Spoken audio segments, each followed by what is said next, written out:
ఏం చేస్తున్నావయ్యా వెంకటరమణ? కొండెక్కి కూర్చున్నాడు, ఏం చేయడం లేదు.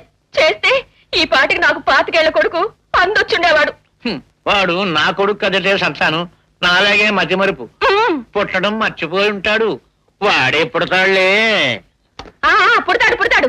ఇప్పుడు పుట్టి మనల్ని అమ్మా నాన్న అని పిలవడు, తాతయ్య నాన్నమ్మ అంటాడు. అవును, ఈ సామాన్లన్నీ ఎక్కడివి? మీకింత ఎవరిచ్చారు? కొన్నానే, ఉంగరం తాకట్టు పెట్టి. ఉంగరమా? ఇదిగో మీ చేతినే ఉందిగా. చేతినే ఉంది. మరి ఏం పెట్టి కొన్నాను? మొత్తానికి ఏదో పెట్టి కొన్నానే. అవును, మీ వాచ్ ఏదండి? వాచి అది పెట్టి కొన్నానే. ఏమండి, ఎవరో పేషెంట్ వచ్చారండి. పేషెంట్ మనకి ఎందుకు వస్తాడే? మనం అంతా బాగానే ఉన్నాం కదా. అయ్యయ్యో, బాగలేని వాడే పేషెంట్ అండి. మీరు డాక్టరు, ఆ సంగతైనా మర్చిపోకండి. రే బామ్మదే, ఏంటి భయ్యా? దేశం ఎంత అభివృద్ధిలోకి వచ్చిందో చూసావట్రా? చూస్తున్నాను భయ్యా. అవును, దేశం అంటే ఏంటి భయ్యా? అదేరా మన ప్రదేశం రా.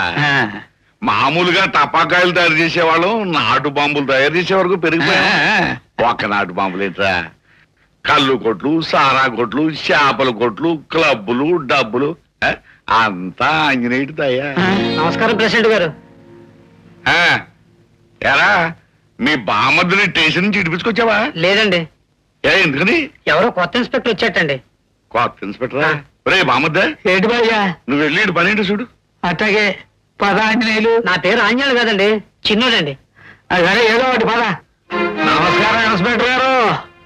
మీరేంటండి? కొత్త ఇన్స్పెక్టర్ అంటే ఎవరో ఏంటో అని అదిరిపోయాను. అవును పాపం, ఇన్నేళ్లుగా మీ డిపార్ట్మెంట్ మిమ్మల్ని 30 తెప్పలు పెట్టి 33 షేర్లు నీళ్లు దాగించినట్టుగా. ఆకాశరావు అమ్మా, గెటప్. కుర్చీలోంచి లేవమంటున్నాను. వచ్చిన పనేమిటో చెప్పు. వద్దంట్రా, ఒక వస్తుందట. మరేటి లేదండి, ఈ సెన్నాడు బామ్మరిది సన్నాసి. అదిగో డాడే తనట్రా. చాలా మంచోడండి. నిన్న తానానికని ఏటికెళ్ళి పక్కన ఉన్న కంచె మీద పంచి ఆరేశాడంట. తానం అయిపోయిన తర్వాత పంచె కోసం కంచె మీద చెయ్యెత్తే పక్కన ఉన్న సీరు మీద పడింది. అది వీడి పంచే అనుకుని లాగితే ఆ చీర శివార్న ఎక్కడో ఉన్న అడగొంట కెవ్వు అని కేకేసింది. అది మీ పోలీసు వాళ్ళని వీడేదో రేపు చేసినంత అడావిడి చేసి తీసుకొచ్చి బొక్కలో వేశారు. అయినా నాకు తెలవక అడుగుతానండి, నిన్న రేపు ఎలా చేస్తాడండి? ఇది ఇంకా ఇయ్యాలి కదండి, అని చేత ఆయన నొగ్గేయాలి కదండి. ఒగ్గేయండి. ఇలాంటి తిక్క తిక్క పనుల మీద నా దగ్గరకు వస్తే నిన్ను కూడా లోపల చేయాల్సి వస్తుంది. గెటౌట్. అయితే నా మాట ఎనరన్నమాట. ఆకాశరామన్నా పాతండి అలా ఈయన మన్నంటాళ్ళకి ఎందుకు సాయం చేస్తాడు? సొంత స్నేహితుడైతే కూలీ చేసిన ఒగ్గేస్తాడు కానీ.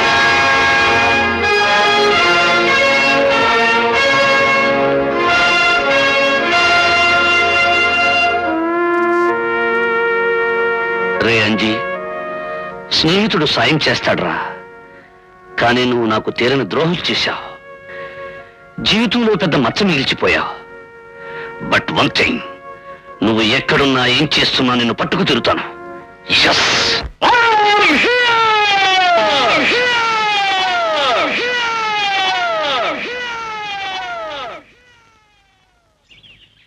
కారు ప్రమాదంలో మిమ్మల్ని కాపాడి నేను చేసిన చిన్న సాయానికి ఈ రోజు నన్ను ఒక గొప్ప గాయకుని చేశారు. నాకు కొత్త జీవితాన్ని ప్రసాదించారు. చిన్నప్పటి నుంచి నన్ను ఆదరించి మనిషిని చేసిన దేవుడు ఒకరైతే, ఇప్పుడు నన్ను ప్రయోజకుని చేసిన దేవుడు మీరు. మీకు విషయం చెప్పాలనుకుంటున్నాను. ఏమిటి బాబు? తొందరలో నేను తిరిగి మా ప్రాంతానికి వెళ్ళాలనుకుంటున్నాను. అలాగే బాబు, కానీ అక్కడికి వెళ్ళాక దూరాన ఉన్న ఈ మనిషిని మర్చిపోవు కదూ?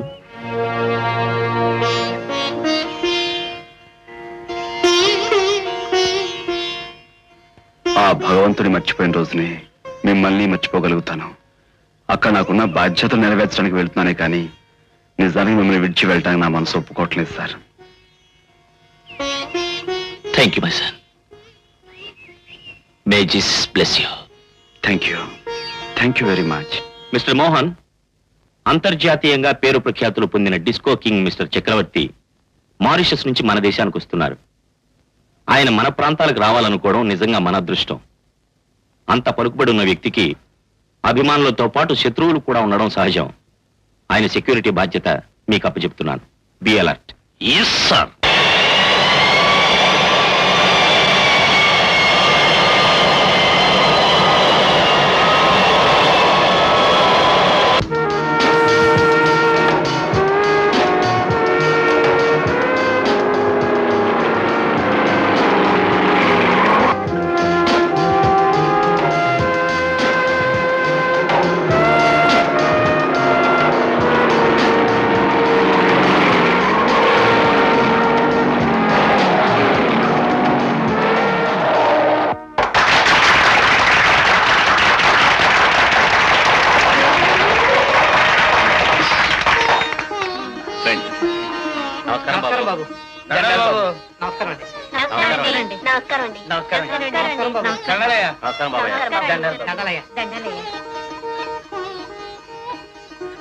కూర్చోండి.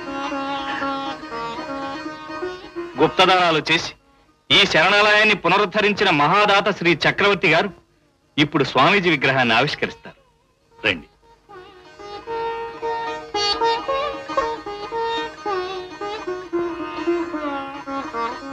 ఏరుజోల పాడేనయ్యా సాయి, ఊరు ఎలయ్యేనయ్యా సాయి, కడగని నీ పాదాలు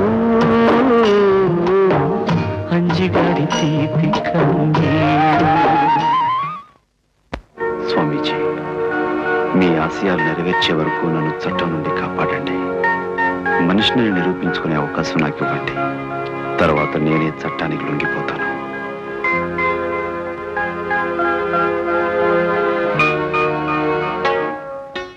ఎందరో అనాథలకు జీవితాన్ని ఇచ్చినటువంటి ఈ మహానుభావుని విగ్రహాన్ని ఆవిష్కరించే అవకాశం వచ్చినందుకు నాకెంతో ఆనందంగా ఉంది.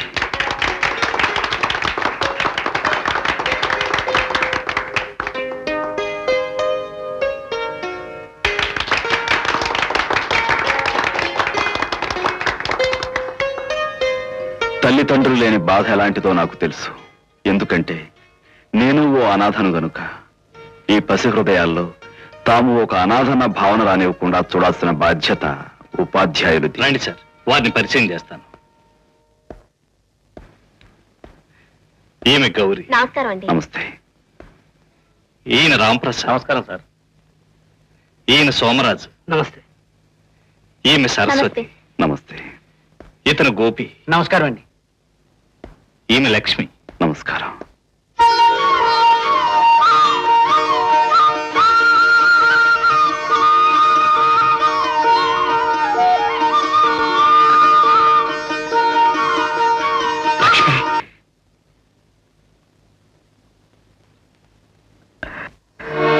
లక్ష్మి, ఈ లక్ష్మీ కటాక్షమే లేకపోతే నాకు ఇలా 10 మందికి సాయపడే అవకాశం వచ్చేది కాదేమో.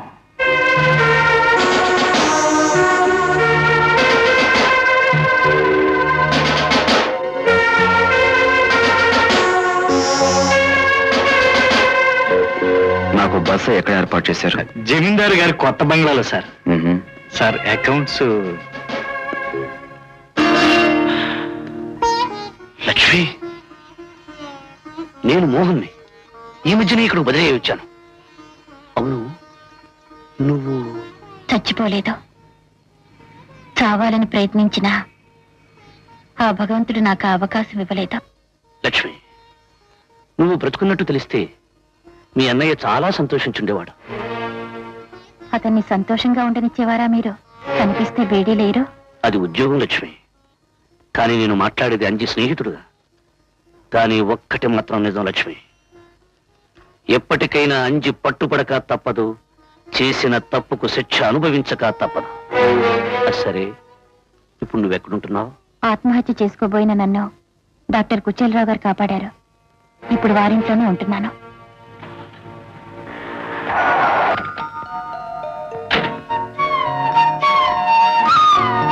నమస్కారం. రండి, కూర్చోండి.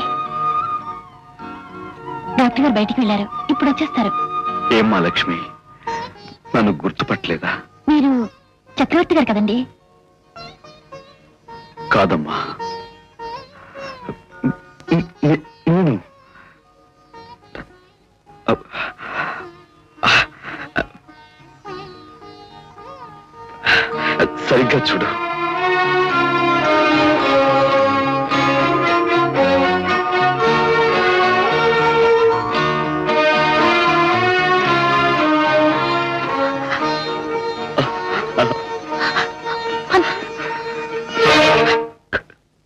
రండి ఇన్స్పెక్టర్ గారు.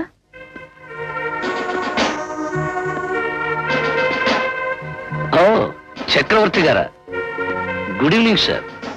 ఏమిటి ఇలా వచ్చారు? డాక్టర్ గారు రాగానే మీరు వచ్చి చెప్తాను. డాక్టర్ గారి కోసమా? మీరు తలుచుకుంటే దేశంలోని స్పెషలిస్టులంతా మీ గుమ్మ ముందు క్యూలో నిలబడతారు. అలాంటి మీరు ఈ కుచేలరావును వెతుక్కుంటూ వచ్చారంటే... ఇన్స్పెక్టర్, మీరెందుకు వచ్చారు? లక్ష్మి నా స్నేహితుడి చెల్లెలు సార్. వాడి పేరు అంజి. మేమిద్దరూ ఒకరికొకరు ప్రాణం ఇచ్చుకునేవాళ్ళం. కానీ రోజులు ఎప్పుడు ఒకేలా ఉండవు కదా సార్. దేవుడు మమ్మల్ని విడదీశాడు. అదేంటి అలా మాయమైపోయారు? లక్ష్మి, అతన్ని చూస్తే ఎక్కడూ చూసినట్టు అనిపించడం లేదు.